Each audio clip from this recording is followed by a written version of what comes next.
¿Cómo hago para que salga toda la pantalla?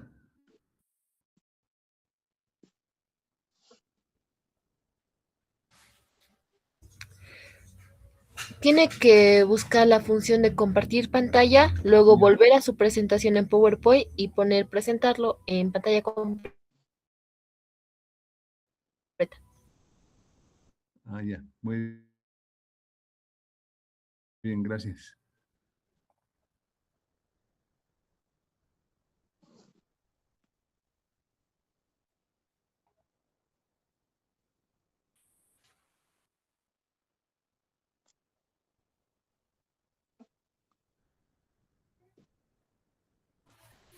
¿Qué hora tiene?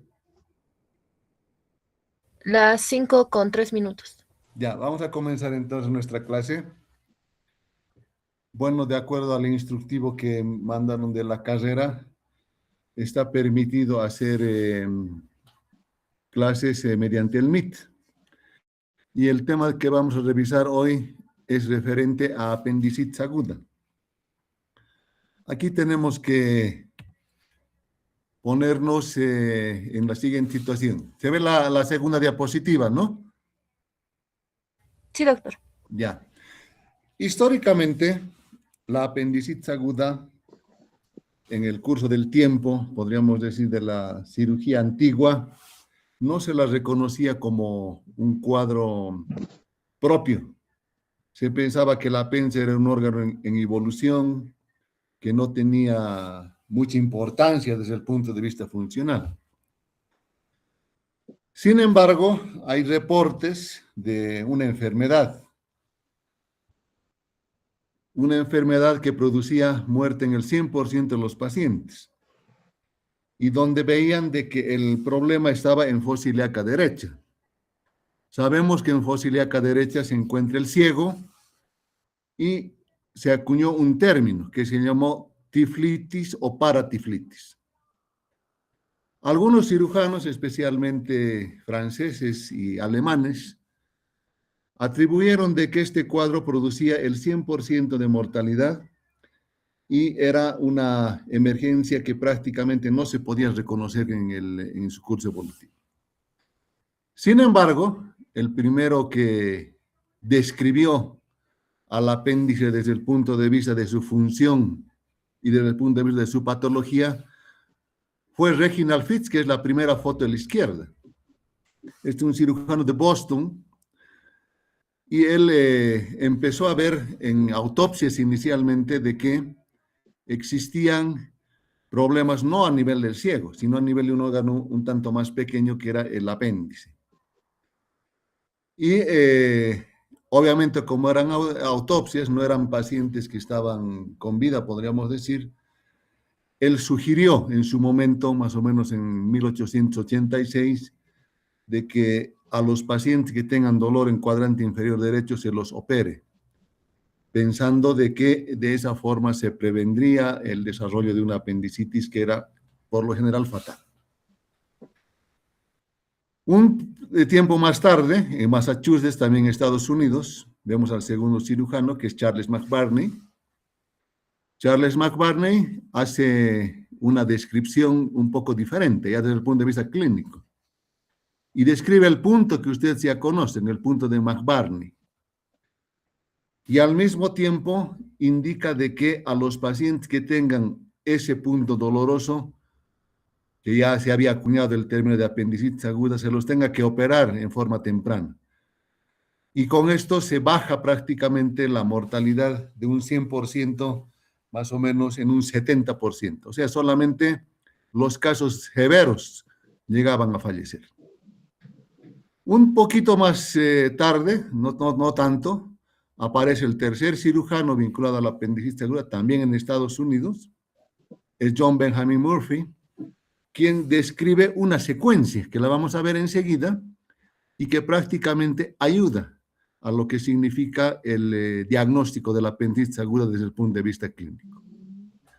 Ese avance en su momento al término del siglo XIX y comienzo del siglo XX ha hecho que la apendicitis aguda hoy en día tenga una mortalidad por debajo del 2%. Entonces pónganse a pensar cuáles son las verdaderas realidades de lo que significa encontrar explicación a las enfermedades. Ahora, definiremos el problema, ¿no?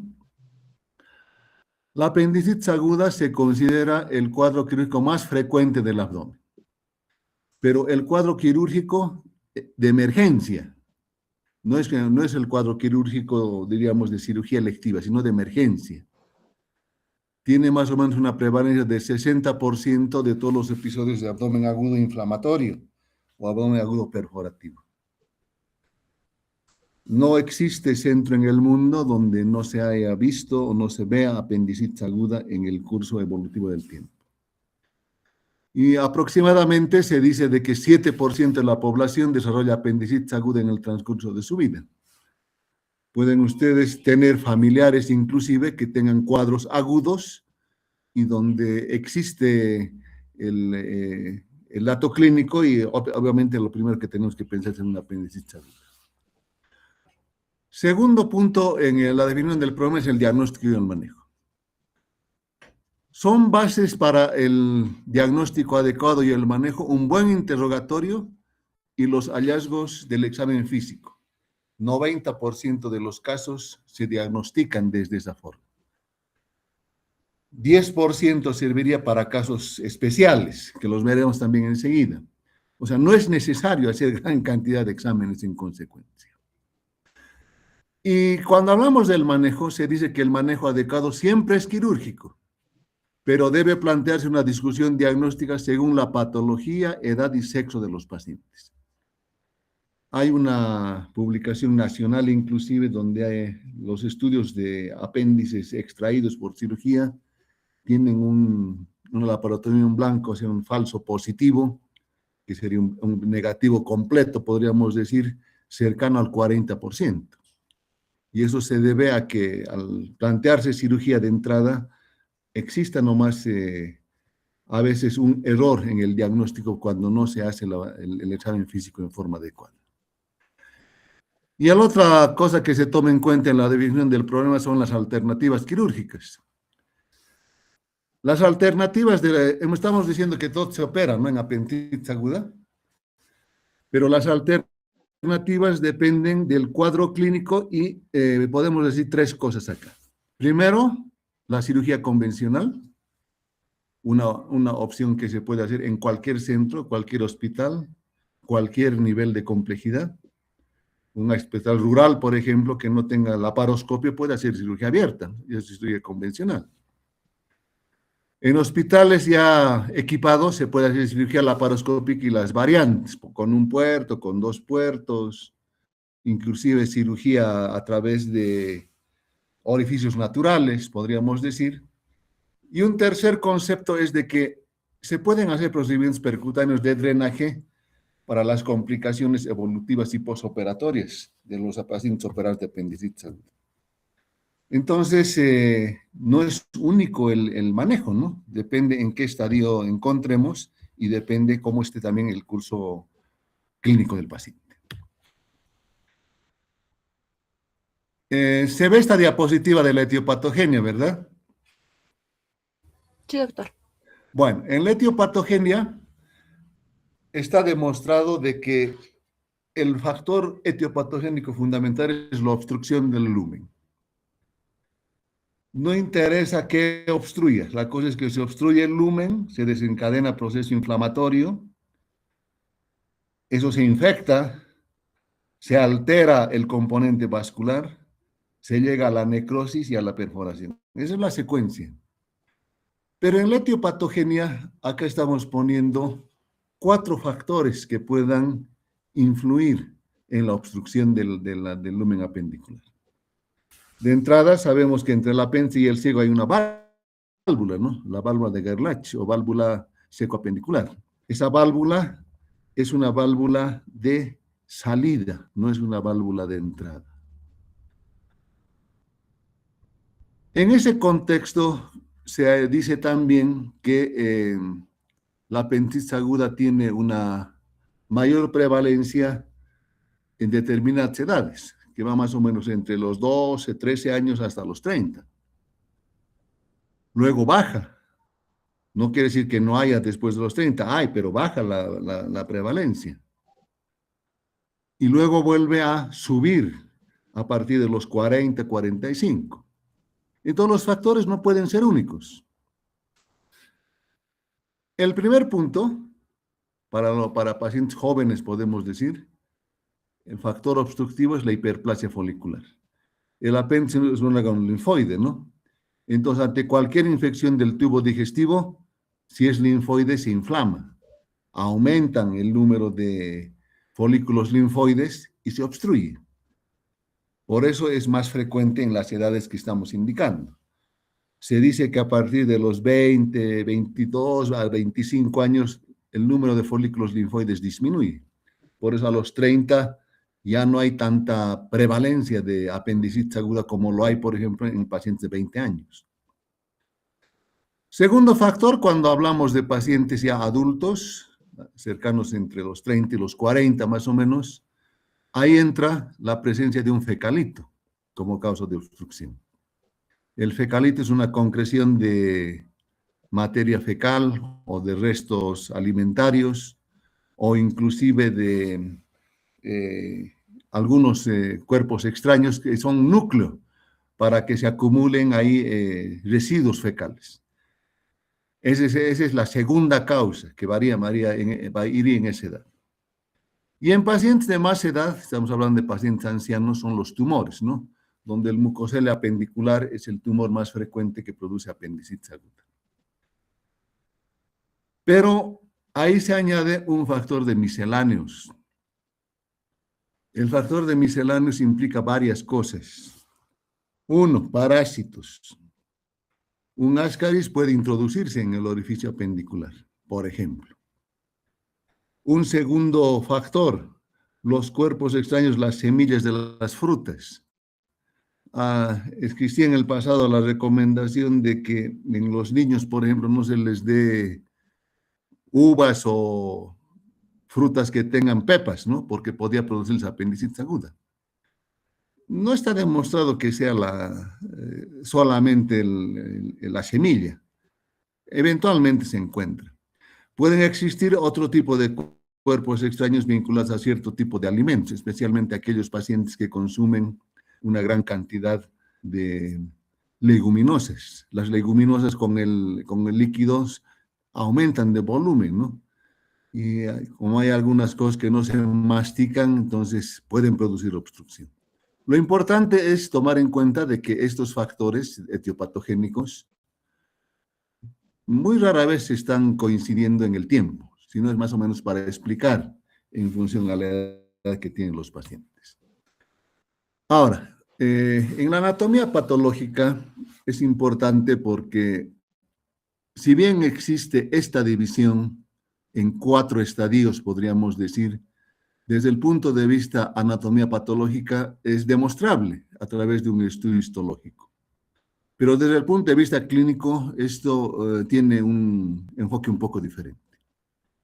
Entonces, ¿qué pasa cuando comienza la obstrucción del lumen apendicular? Fase 1, apendicitis edematosa, algunos dicen catarral, donde el apéndice aumenta de tamaño, aumenta de diámetro y se pone un tanto más rojizo en relación al resto de los órganos. Esta es una fase temprana, donde el diagnóstico debería hacerse para que no existan las complicaciones que vienen posteriormente. A la fase edematosa le sigue la fase flemolosa, donde se forma esta capa blanca que vemos en este estudio histopatológico.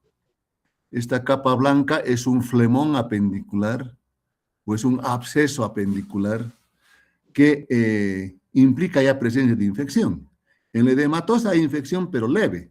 Acá la infección es un tanto más difusa, si nos damos cuenta. Eso es un flemón, ¿verdad? Estos dos estadios, el estadio 1 y 2 de la anatomía patológica, se conoce como apendicitis aguda temprana.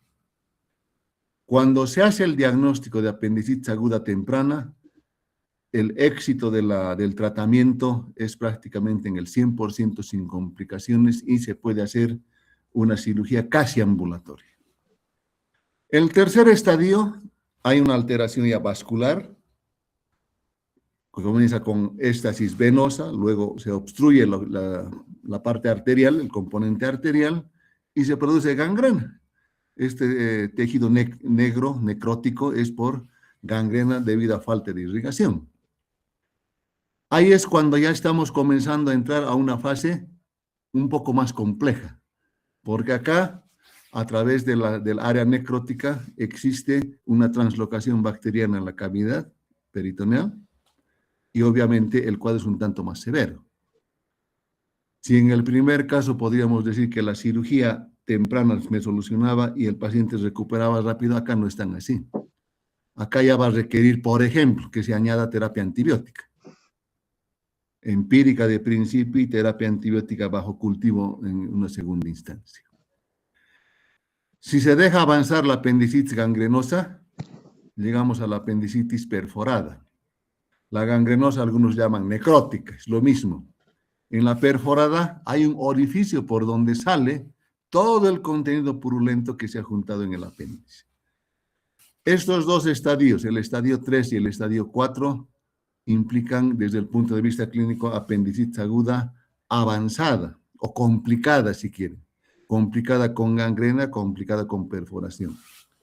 Donde la mayor parte de las veces el paciente ya no puede hablarse de que el tiempo de estadía en el hospital o el lugar donde le operan es corto, sino es un tanto más largo porque debemos ver que no hay otro tipo de complicaciones. Y además depende en qué parte del apéndice existe el problema de la perforación o la gangrena. Cuanto más cerca está a su base, más complejo es el cuadro. Ahora, en la sintomatología, que sería ya el enfoque clínico, hay que tomar en cuenta de que el apéndice, si bien es un órgano rudimentario para algunos, no tiene diríamos, una función muy determinada. Se dice de que hasta cierta edad funciona, luego es un órgano en involución. Pero cuando se inflama, da manifestaciones importantes con componentes inflamatorios severos. En ese enfoque, este cirujano americano, John Benjamin Murphy, habla de una secuencia que se llama triada de Murphy. La triada de Murphy implica tres cosas básicamente, pero tres cosas que van en forma secuencial, no son cosas que van en desorden. El primer componente es la migración del dolor. El dolor siempre comienza con dolor visceral y es difuso en la parte superior del abdomen. Por eso en la figura estamos viendo a un paciente que está mostrando el punto de dolor con toda la palma de la mano. Luego de cierto tiempo, estamos hablando más o menos en un promedio de 6 horas, el dolor se localiza en fosa ilíaca derecha y el paciente nos va a indicar con un dedo dónde le duele. Y no se va a dejar examinar con seguridad si es un pequeño, por ejemplo. Entonces, primer componente, migración del dolor. De dolor visceral, que era a nivel de la parte superior del abdomen, a dolor somático, que se localiza en fosa ilíaca derecha. Y a esto a veces se añade un tercer dolor, que es el dolor referido, generalmente a miembro inferior derecho, dependiendo la localización del apéndice o a la región lumbar, si es retrocecal, por ejemplo. Entonces, componente, migración del dolor. Punto 2, siempre hay una secuencia, anorexia, náuseas y o vómitos. Aquí hay que aclarar dos cosas, ¿no? Cuando comienza la distensión, cuando se obstruye, lo primero que hay es anorexia. Cuando se ha distendido y entra apendicitis edematosa, hay náuseas y posteriormente aparecen los vómitos. El tiempo en el cual de anorexia pasa a náuseas o vómitos es variable. Puede ir más o menos después que ha comenzado el dolor, después de las 6 horas, unas 2 a 3 horas más. O sea, en 6 horas yo puedo diagnosticar perfectamente la migración del dolor. pero para asociar los otros, estoy hablando más o menos de unas 8 horas desde que ha comenzado el cuadro. Muy difícil que un paciente consulte en 8 horas, ¿no? Porque no vaya a la farmacia o va a buscar alguna medicación casera para calmar las molestias que tiene. Y el tercer componente se presenta básicamente el momento en el cual existe la fase avanzada, ya podríamos decir. Esa fase avanzada implica una cosa muy clara, que aparezca infección. Hay que aparecer fiebre, pero es una fiebre que más o menos va de 38 a 38,5, no es una fiebre de 40. Siempre hay secuencia, así como es aquí, 1, 2, 3. Migración del dolor, anorexia, náuseas, vómitos y finalmente fiebre. Si primero aparece náuseas, vómitos, aparece diarrea o primero aparece fiebre y después el dolor, eso no es apendicitis, se duda. Por eso es importante esa cronología de Murphy. Ahora, obviamente, hecho eso, tengo que hacer un examen físico. Por eso decimos de que es más o menos 90% del diagnóstico simplemente con la semiología, ¿no?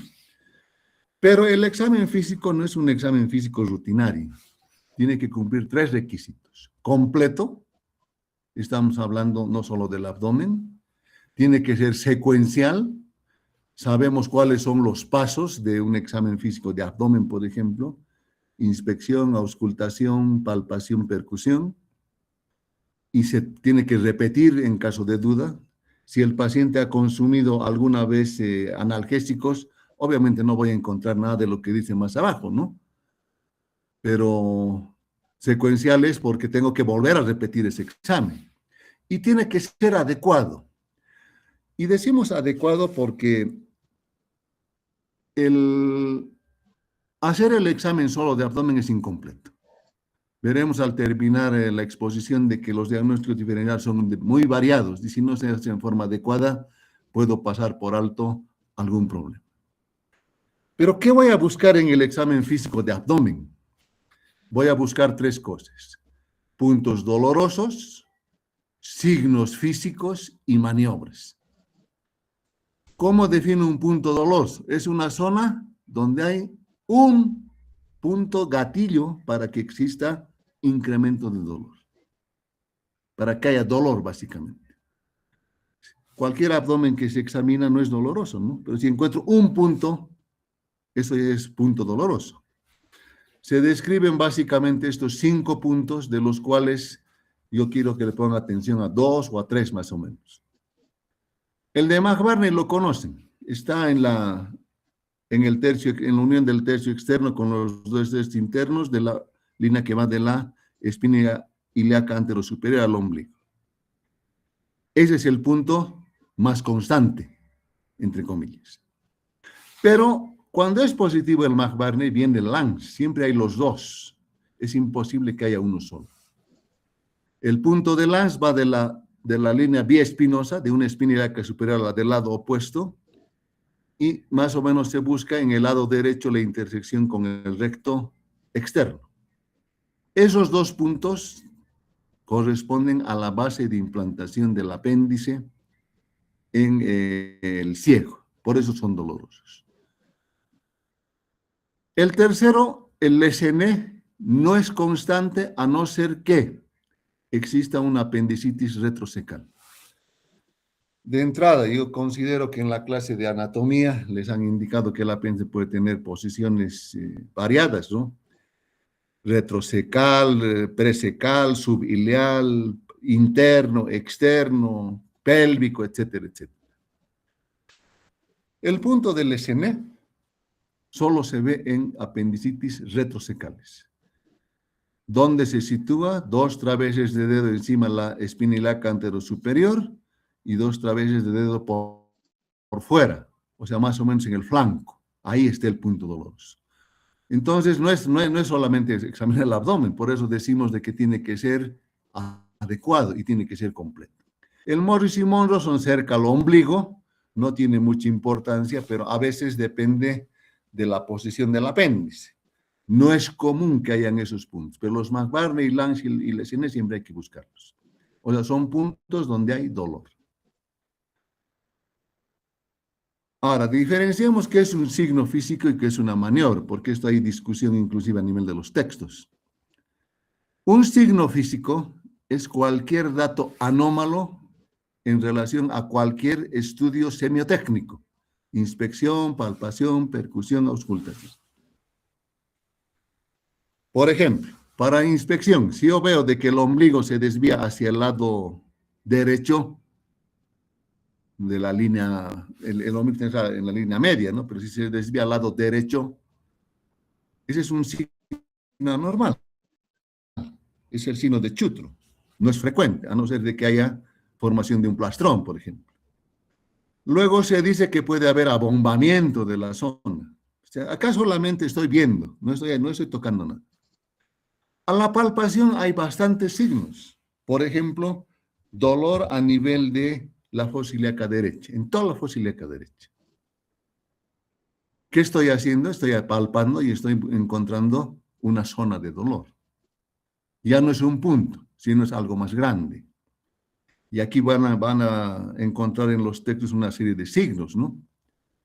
Por ejemplo, se dice de que los pacientes que ya tienen apendicitis establecida y hay alza térmica, hemos dicho pues, cerca de 38 y un tanto más, yo debo tomar la temperatura. La temperatura yo voy a tomarle de dos formas. Uno, temperatura oral y segundo, temperatura rectal. Con la idea de hacer una comparativa. Supuestamente en un paciente que tiene un cuadro intraperitoneal tiene que haber una disociación de esa temperatura, mayor a 1 grado. O sea, digamos, 39 grados a nivel de la temperatura rectal y 38 grados a nivel de la temperatura oral o axilar. Ahí hay diferencia de 1 grado, ¿no ve? O puede haber más. Ese es un signo de que se llama la disociación de la temperatura, conocido como signo de Lenander. Orienta también aquello. Ahora, la percusión se puede buscar como si estaríamos buscando un signo del rebote que dicen algunos. Percuto y aparece el dolor. Hay un famoso signo de la Sister Mary, se llama, porque una monjita que ha descrito eso, que a los pacientes que tenían dolor en fosa ilíaca derecha, les percutía el abdomen y les dolía, y ella decía apendicitis aguda. Y eso se acuñó como un signo directo de apendicitis aguda a través de la percusión. Y en la auscultación tiene que haber disminución de los ruidos hidroaéreos, ¿no? Al haber disminución implica de que haya hilo y el paciente obviamente no tendrá tránsito en sentido distal. Entonces el signo físico es eso. Ustedes pueden ver en cualquier texto, o cualquier referencia bibliográfica que hay como 60 signos. No interesa aprender los 60, sino saber cuáles son los que van a ser útiles básicamente. Más que los signos son útiles las maniobras. Y son 4 las maniobras estandarizadas que van a mostrarme una sola cosa, reacción peritoneal. Todas las maniobras buscan reacción peritoneal. La que más se conoce es el Bloomberg, ¿no? El Bloomberg implica incremento del dolor a la descompresión brusca del abdomen en fosa ilíaca derecha, por ejemplo, aunque no es típico de la apendicitis aguda. Entonces, ¿cuál es el condicionante para eso? Que encuentre un punto doloroso. Suelto el abdomen y ese dolor tiene que incrementarse. Ese es Bloomberg positivo. ¿Dónde ha llegado la inflamación? A la serosa del ciego, ¿no ven?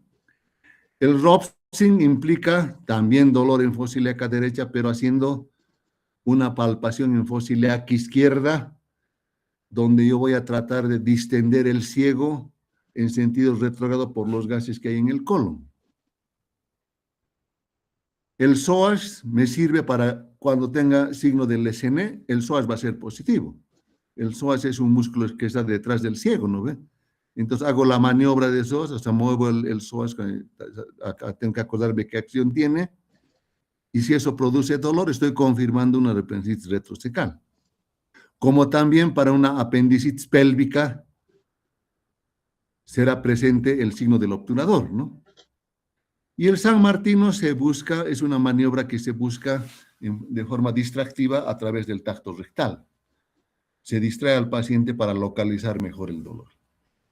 Entonces, en resumidas cuentas, tendría que buscar un punto doloroso o dos, buscar algún signo que me oriente y la maniobra que me esté dando el punto en el cual existe el compromiso de la serosa peritoneal. Obviamente se pueden pedir exámenes de laboratorio, pero aquí estamos poniendo una premisa, ¿no? No se precisan exámenes de laboratorio en exceso, ya que el cuadro implica manejo inmediato. ¿Qué es en exceso? A este paciente yo no le puedo pedir toda la rutina de manejo de laboratorio de glicemia, creatinina, coagulograma, serologías y todo eso, porque voy a perder tiempo.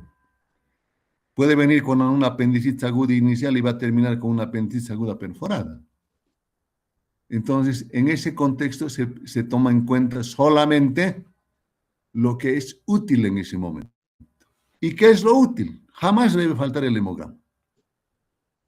El hemograma tendrá que mostrarles una leucocitosis, más o menos entre los 10, 11 hasta los 15, digamos, o 18, dicen algunos, pero con neutrofilia absoluta.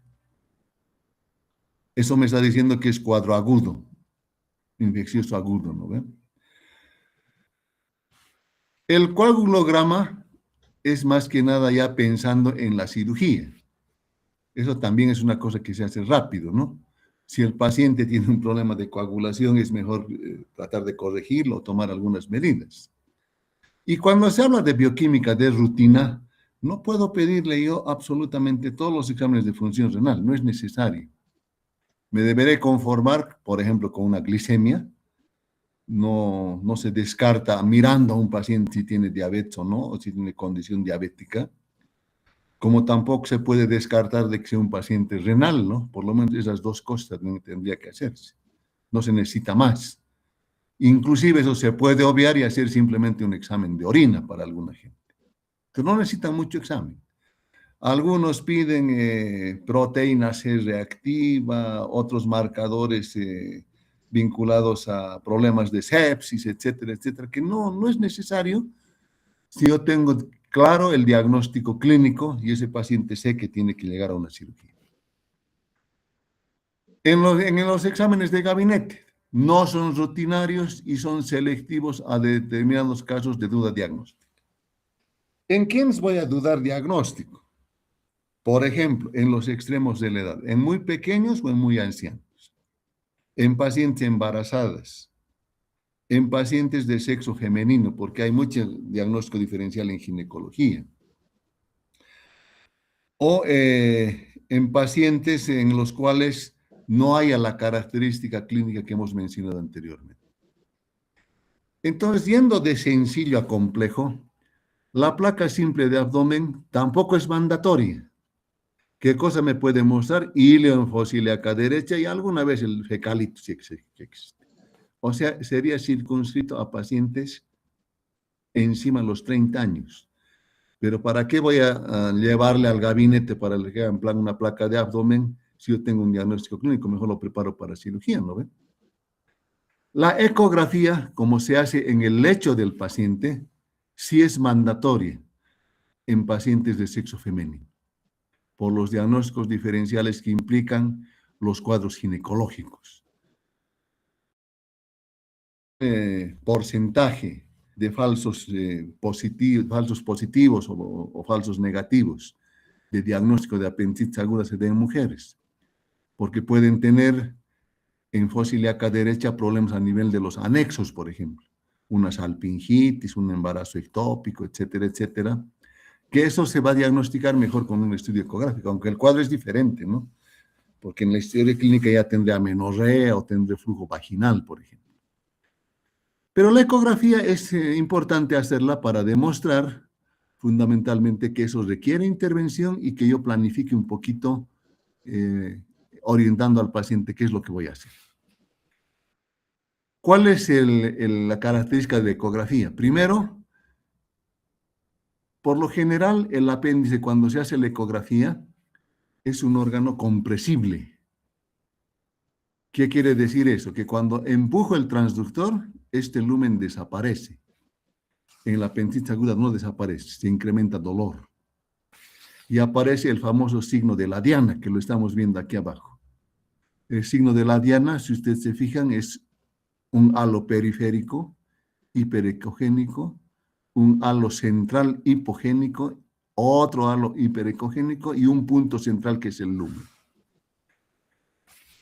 El segundo componente hiperecogénico implica la mucosa y el componente anecoico, que sería el negro, podríamos decir, implica el apéndice. Un apéndice no tiene que tener un diámetro mayor a los 7 milímetros. Cuando es mayor a eso, también es diagnóstico de apendicitis aguda. Entonces, son varios los datos que proporciona la ecografía, ¿no? Si no hay nada de esto, entonces hay que dudar, pues, de que sea apendicitis aguda en determinadas circunstancias. Ahora, en casos muy especiales, donde hay demasiada duda, podríamos decir, se puede llegar a la tomografía. Algunos de los grupos con los que pasamos prácticas decían que el mejor método diagnóstico auxiliar es la tomografía. Ahora, miren, para hacer la tomografía, yo tengo que tener un paciente estable. Mejor si está, diríamos, sin complicación. Pero la tomografía lo que me diagnostica son las complicaciones de la apendicitis aguda, que es el apéndice. Y todo esto de aquí es líquido de la perforación del apéndice. Entonces es una pérdida de tiempo. A no ser que haya tenido un cuadro, se haya resuelto y ahora sí tenga yo duda diagnóstica. En ese caso sí está indicado que se le haga una tomografía. Pero vuelvo a decirles, no es nunca mandatoria. Es más fácil hacer una ecografía que a veces muestra lo mismo, pero es mejor hacer una orientación desde el punto de vista clínico y no confiarse mucho en los de gabinete. Ahora, para todo esto se han creado una serie de baremos, ¿no? Aquí vemos dos, la escala de Alvarado y la escala de Ripasa. Esta escala de Alvarado encuentran en cualquier texto, donde se encuentran datos, por un lado, de síntomas, de signos y de exámenes de laboratorio. Acá, por ejemplo, dolor en fosa ilíaca derecha, y tiene un puntaje, ¿no? 2 puntos. Leucocitosis mayor a 10.000, 2 puntos. La migración del dolor, que sería la cronología de Murphy, vale 1 punto. Dolor de rebote vale 1 punto. Temperatura mayor a 37 vale 1 punto. Estos son datos de examen físico. ¿No ve? La anorexia vale 1 punto. Las náuseas vale 1 punto. Y la desviación izquierda complementa a la leucocitosis. Todo esto vale 10. Y más o menos lo que sirve es de 0 a 4, sumando todo esto, la apendicitis no es probable. 5 a 6 posible. 7 a 8 probable y 9 o más muy probable. ¿En qué me ayuda esto? Me ayuda a tratar de definir qué voy a hacer con el paciente, ¿no? Esta es una escala que han inventado para hacer el diagnóstico de apendicitis aguda en el embarazo. Los coreanos han creado el Ripasa, que es parecido, pero aquí hay datos demográficos que hay que añadir, ¿no? Sexo, donde masculino es 1 punto, la edad menor a 40 es otro, la nacionalidad, bueno, no es muy confiable, pero sirve. Síntomas muy parecidos, ¿no ven? Signos muy parecidos. Laboratorios también muy parecidos, pero acá es diferente la interpretación. Llega a lo mismo, haciendo más cosas. Esta escala en Latinoamérica no se la utiliza mucho, porque esto de datos demográficos no tiene importancia, no se puede discriminar si un paciente viene del oriente a uno del occidente, en el caso de nuestro medio, por ejemplo. Entonces, estas otras dos que hay ahora, la AAS y la AIR son mejores escalas, pero en función a otro tipo de enfoque, que básicamente en un caso te está estableciendo el riesgo. O sea, no solamente te dice esta apéndice, sino qué riesgo hay. Y tiene cosas similares, ¿no? Dolor en fosa ilíaca, dolor migratorio, dolor a la palpación, defensa muscular. Pero si ustedes se fijan, acá ya tengo desde el punto de vista clínico 2, 4, 6, 7 puntos. Viene el recuento de leucocitos, viene los neutrófilos, o sea, la desviación a la izquierda. Pero acá tenemos que trabajar ahora con marcadores de inflamación, ¿no? El PCR cuantitativo, donde en función a eso viene un puntaje, un poco más complejo si nos damos cuenta. Sumando todo eso, también tengo riesgo bajo de 1 a 4 puntos, de 5 a 10 tengo riesgo intermedio y de 11 a 15 tengo riesgo alto. O sea, parece más completo. Y el R-score, un tanto más sencillo, pero también implica el hacerle proteínas reactivas. Y sirve prácticamente casi para lo mismo, pero donde solamente yo manejo 12 puntos. Pero ¿qué es lo importante de todas estas escalas? Las evidencias hasta el año pasado han mostrado estos resultados, que es importante considerarlos, ¿no? ¿Cuál es el estándar tradicional? La escala de Alvarado, o sea, se puede aplicar a cualquiera. Alternativas, cualquiera de las otras. Sabemos que el Alvarado siempre ha sido la más utilizada, pero tiene menor precisión diagnóstica de acuerdo a un estudio que se ha hecho en Europa. Las otras tienen mayor precisión clínica. Entiendan bien eso. No dice solamente posibilidad. Se dice de que estas permiten discriminar mejor y permiten establecer cuáles son los pacientes que realmente deberían operarse. Con el Alvarado, muchos dicen, sí, si hay duda, porque puedo llegar a 6, ¿no ven? Le haremos ecografía a ver qué sale. Con las otras escalas no necesitas tanto estudio de imagen. O sea, más fácilmente resuelves. La más utilizada en este momento es la AIR. Ahora, comparando metaanálisis de un estudio muy grande, se dice de que las dos son útiles, pero miren el nivel de evidencia, ¿no? 0,79 para la Alvarado y 0,86 para cualquiera de estas otras. Entonces, ¿cuál es mejor? Son estas otras. No es, diríamos, absoluto tampoco el diagnóstico en ese contexto. A alguna gente no le gusta anticipadamente el diagnóstico. Ahora, ¿qué son casos difíciles? Son las formas clínicas especiales. Esas formas clínicas especiales tienen tres enfoques, ¿no? O tres grupos, podríamos decir.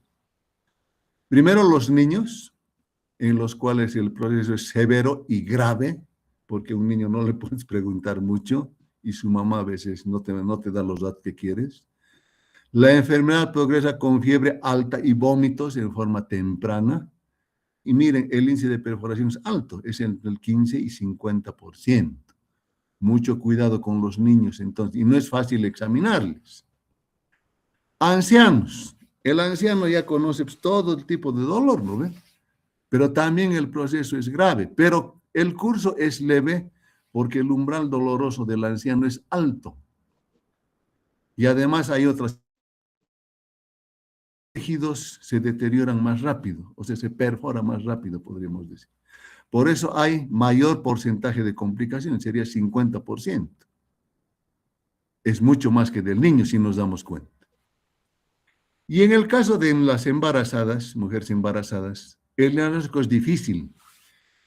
Acá hay una figura, ¿no? Esta es la posición del ciego antes del embarazo. El crecimiento uterino hace que el ciego se desplace hacia arriba.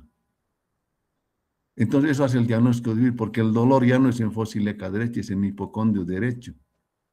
y hay náuseas, vómitos al mismo tiempo que el dolor. No hay primero uno y después el otro. Y además hay que tomar en cuenta que en el embarazo, especialmente en el primer trimestre, puede haber hiperemesis gravídica y hay vómitos. Entonces, te enmascara el cuadro. Si bien la mortalidad materna es baja, puede haber parto prematuro. Y tener un parto prematuro después de una paciente que se opera de apendicitis aguda, el producto nace pues deprimido, porque la anestesia que se le pone a la madre pasa a la barrera placentaria y dificulta de que haya una adecuada perfusión de la placenta hacia el producto. Cuando se perfora, la mortalidad fetal es entre 10 y 35%. Entonces, muchas veces hay que definir, ¿no? Decir, ¿cuál vamos a salvar? ¿A la madre o al feto? ¿O a los dos? A veces por salvar a los dos van las cosas mal. Entonces, hay que analizar aquella cosa. Y esta otra figura nos está mostrando más o menos dónde está el punto doloroso del McBurney que estamos viendo acá, conforme va pasando el embarazo, o sea, se va alejando de la línea que conocemos. Entonces, por eso decimos que cuando hacemos el examen físico, adecuado a cada caso, no es lo mismo el hablar de pacientes embarazadas. ¿Qué complicaciones tiene la apendicitis aguda? Se presentan en casos donde hay perforación. 3 complicaciones básicamente. La peritonitis, que puede ser localizada o generalizada. Mejor si no se tiene peritonitis, ¿no? Pero si me dan a escoger qué peritonitis tendría menos morbilidad, es la peritonitis localizada, donde nuestro paciente nunca va a estar menos de 5 a 7 días internado. Y ese paciente necesita una terapia antibiótica agresiva muchas veces, ¿no? Segundo, el plastrón. El plastrón es un mecanismo de defensa donde todas estas asas localizan la infección. Hay un concepto que hay que manejarlo. El plastrón apendicular como diagnóstico de complicación es una cosa, pero no es quirúrgico. O sea, no podemos decir plastrón hay que operar. Solamente se opera el plastrón que se perfora o se complica. ¿Y con qué se complica? Con infección local. ¿Qué se hace en ese caso? Se abre la zona donde está el plastrón, es con cirugía abierta para empezar. Se localiza dónde está el contenido purulento, se hace el lavado y se hace drenaje. Quienes están haciendo práctica en la sala esta mañana han escuchado, se han encontrado el apéndice. Generalmente no se encuentra, el apéndice se lisa. Y lo que se encuentra alrededor son una serie de órganos, que son mecanismos de defensa del organismo.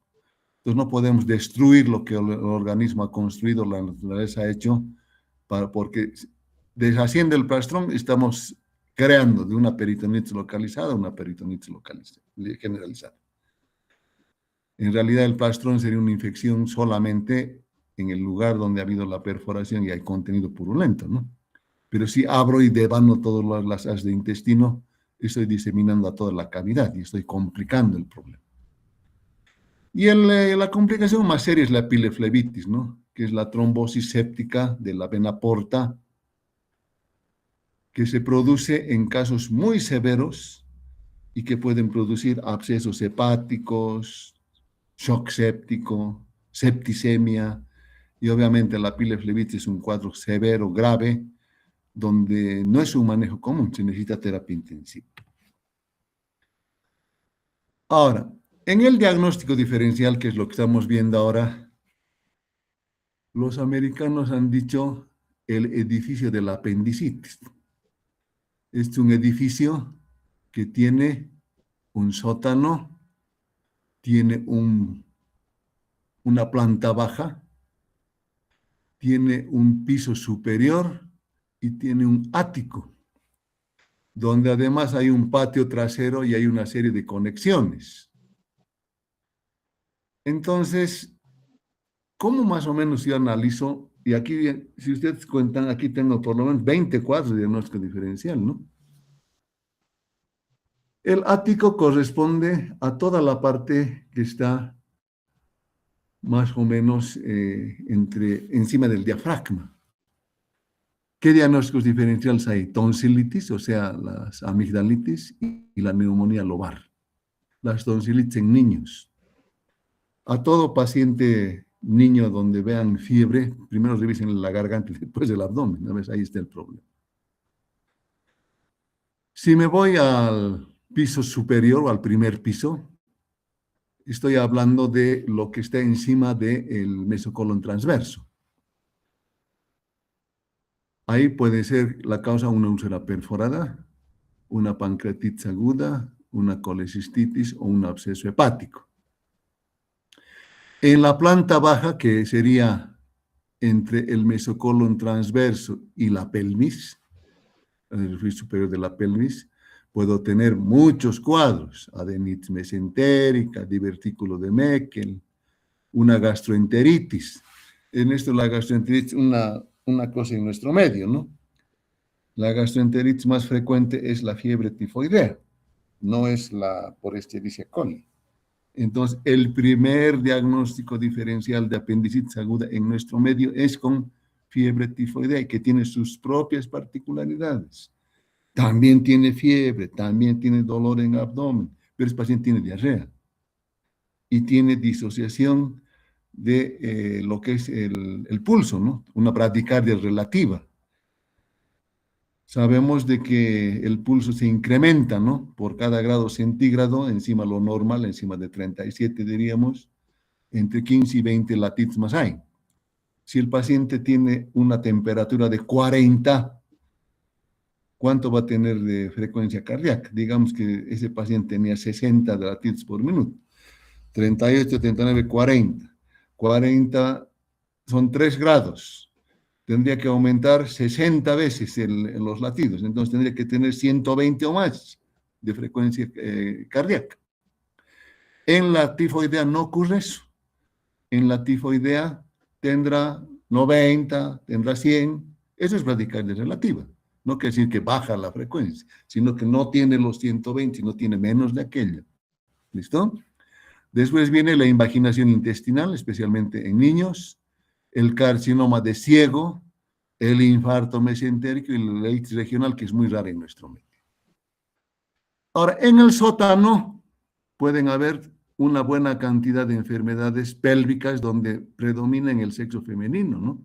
La salpingitis, la enfermedad inflamatoria pélvica, el embarazo ectópico, la ruptura folicular, una torsión de quiste ovárico o la endometriosis. A este paciente siempre hay que pedirles entonces ecografía. En el patio interior, o sea, fuera, diríamos, del abdomen, en el retroperitoneo puede tener un cólico ureteral o tiene una pielonefritis. Y acá los americanos le han aumentado una conexión eléctrica, ¿no? Que implica problemas especialmente vinculados a enfermedades sistémicas, ¿no? Como el dolor posherpético, la crisis tabética, una mal de Pot, un mieloma múltiple. No es tirar de los cabellos pensar en esos diagnósticos, siempre y cuando hayamos descartado todo lo anterior. Y hay cuadros diversos, muy raros, pero que también pueden existir, ¿no? La porfiria, la púrpura trombocitopénica. Mucho cuidado con los pacientes que toman terapia anticoagulante, pueden tener dolor.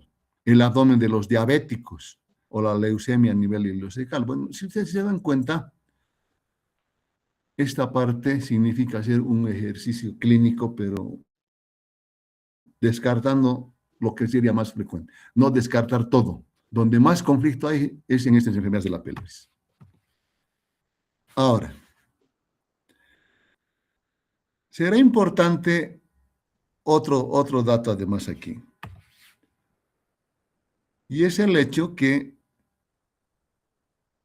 no cambia. A ver, ¿qué ha pasado aquí?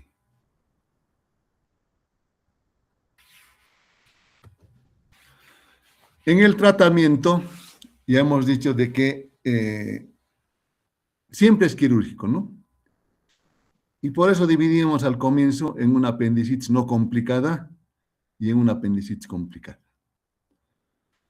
Miren, acá hay solamente, digamos, algunos parámetros que me van a orientar. En la apendicitis no complicada, la terapia antibiótica es profiláctica, generalmente de una dosis antes de que se opere en el preoperatorio. Puede hacerse abordaje laparoscópico, puede ser abordaje por laparotomía. La diferencia es el tipo de herida que vamos a hacer, ¿no ven? Este paciente no va a necesitar drenaje, obviamente. En la apendicitis complicada, primera cosa diferente es de que la terapia antibiótica es combinada. Y al principio va a ser empírica, ¿no? Voy a dar drogas o combinaciones de drogas para espectro de gram positivos, gram negativos y anaerobios. Puedo elegir entre la laparotomía o la laparoscopía. Los que hacen bien cirugía laparoscópica dicen que es mejor porque se distiende mejor y se lava mejor, pero también se disemina mejor. En la laparotomía puedes aislar, en la laparoscopía no es tan sencillo. ¿Por qué es importante aislar? Porque se tiene que hacer lavado y drenaje. Ahí hay contenido purulento, ya ves, fecal. Hay que hacer lavado y drenaje. Y tienes que dejar drenajes, eso se llaman avenamientos. Será 1, será 2, será 3, no interesa, pero con drenajes.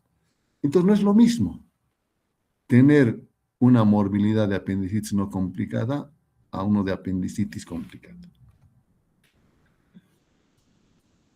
Un paciente operado puede tener complicaciones en el posoperatorio. Tomar en cuenta que la morbilidad en casos severos va entre el 10 y el 40%. Y pueden haber complicaciones tempranas y complicaciones tardías. Las tempranas, sépticas, infección de sitio quirúrgico, superficial, profundo o de cavidad. ¿Cuál es el peor? El de cavidad, ¿no? Son abscesos residuales, en interasas, sufrénicos, etcétera, etcétera. La fístula fecal, cuando hay una perforación cerca a la base del apéndice en el ciego. Ese paciente va a ser fístula y es muy difícil controlar después. Y la obstrucción intestinal, porque se van a formar adherencias o a veces forman abscesos. Y los abscesos, al producir hilo paralítico, van a producir una obstrucción intestinal. Cuando son complicaciones tardías, son formación de adherencias, que no es inmediato. Eso lleva por lo menos 3 semanas para mucha gente. La hernia posoperatoria son pacientes que dicen, bueno, me han operado de apéndice, ahora tengo una hernia. Eso hay que reparar una vez de que se controla la infección, ¿no? Y la complicación tardía más severa es la septicemia, que es lo que lleva al 40% del deceso de los pacientes. No sé si tienen alguna pregunta. Ese es el tema que teníamos que tratar con ustedes hoy día.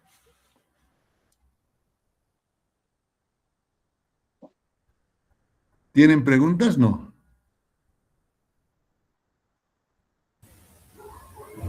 No, doctor.